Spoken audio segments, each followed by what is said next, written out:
Close your eyes and imagine the mundane rhythm of a late-night commute in Japan. It is January 8th, 2004. The air in Shizuoka is crisp and cold. You are sitting on the Enshu Railway, a private line known for its punctuality and safety. The train is nearly empty, bathed in the sickly yellow glow of overhead fluorescent lights that hum with a low-frequency vibration. You are tired, your head leans against the cold glass of the window, and for a moment you drift off. But when you open your eyes, the world has shifted. The automated voice that usually announces the next station is gone. Silence has replaced the familiar chime. You look at your watch. 20 minutes have passed since the last stop.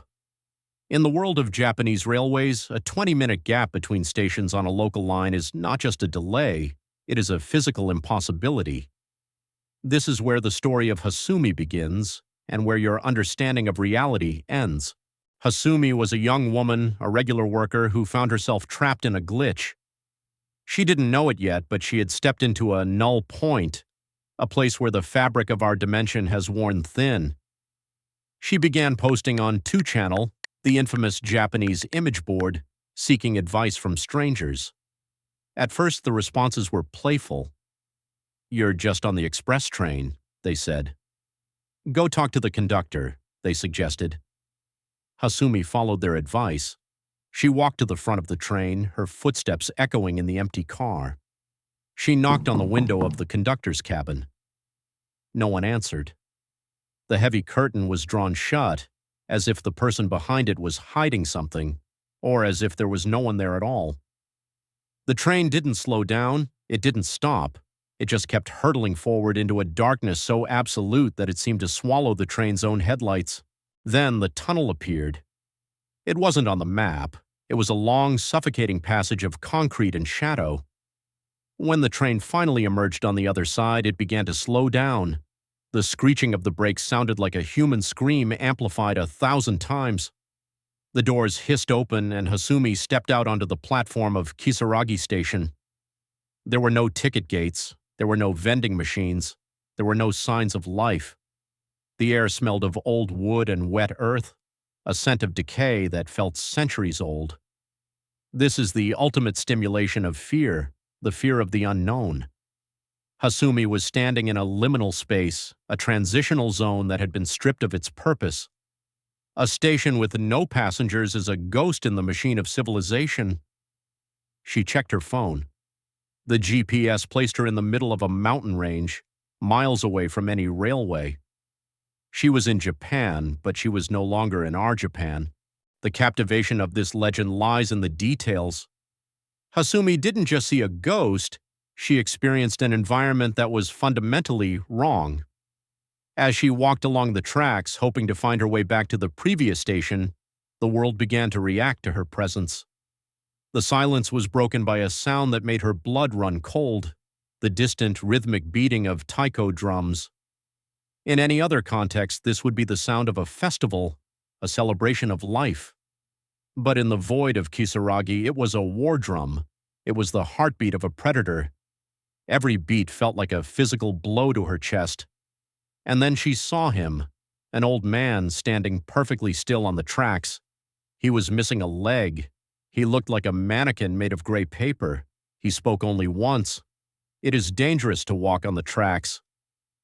Before Hasumi could reply, he was gone, dissolved into the mist like he had never existed. This is the moment where anticipation turns into pure psychological dread. Hasumi reached the Isanuki tunnel. It was dark, narrow, and smelled of copper. She was caught between two horrors, the drummer behind her and the unknown darkness in front of her. She called her parents. This is the emotional core of the story, the validation of her humanity. Her father picked up. He told her to call the police. She did. But the police laughed. They told her she was a prankster. They said Kisaragi Station didn't exist. Imagine the visceral terror of hearing your father's voice sounding thin and distant, as if he were shouting from across a canyon, while you are standing in a place that the world says is impossible. You are validated by your loved ones, yet isolated by the very laws of physics. She entered the tunnel. The drums grew louder, faster. She ran until her lungs burned. When she emerged, the moon was a different color, a pale, sickly green. A car was waiting at the exit. A man sat inside, his face hidden in the shadows. He offered her a ride. The two channel users screamed at her through their screens, "Don't get in! Jump off the tracks! Run!" But Hasumi was broken. She had reached the limits of human endurance. She got into the car.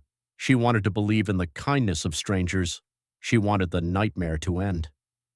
As the car drove deeper into the mountains, the driver began to mumble. It wasn't Japanese. It wasn't any language Hasumi recognized. It was a low, guttural chanting that made her skin crawl. Her last message to the world was sent at 3:44 a.m. "The driver is heading into the mountains. I'm going to try to jump out. This is the end." Then came the 7-year silence. This is the revelation that turns a ghost story into a cosmic horror. In 2011, a person claiming to be Hasumi returned. She said she had stepped into a bright light and found herself back at her home station. But the world she returned to was a third Earth. Her parents had aged decades in only 7 years. The history books had slight discrepancies, and the driver of the car. She found his face in an old family album from the 1940s. He was a relative who had disappeared during the war. He hadn't aged a day. This suggests that Kisaragi Station is a harvesting ground, a bridge between timelines used by entities that exist outside of linear time. To understand Kisaragi, we must look at the science of the glitch. Quantum physicists speak of the many worlds interpretation, where every event creates a new branch of reality. Usually these branches never touch, but sometimes due to a cosmic anomaly or a gravitational tear, they overlap. Kisaragi is that overlap. It is a null zone where the data of our world fails to load. When Hasumi stepped off that train, she didn't just go to another place, she fell through the floorboards of existence. It is the same mechanism that governs SCP-3008, the infinite IKEA. Both are traps designed to lure the curious and the lost into a space where they can be observed, studied, or consumed. The legacy of Kisaragi Station is a warning to every one of us who relies on technology to define our reality. We trust our GPS. We trust our railway schedules. We trust that the world will be the same when we wake up from a nap on the train. But Hasumi's story proves that the thin veil of civilization can be pierced at any moment. If you find yourself on a train that doesn't stop, if you see a station sign in a font you don't recognize, and if you hear the faint, distant beating of a drum, stay in your seat. Do not look at the conductor. Do not speak to the one-legged man.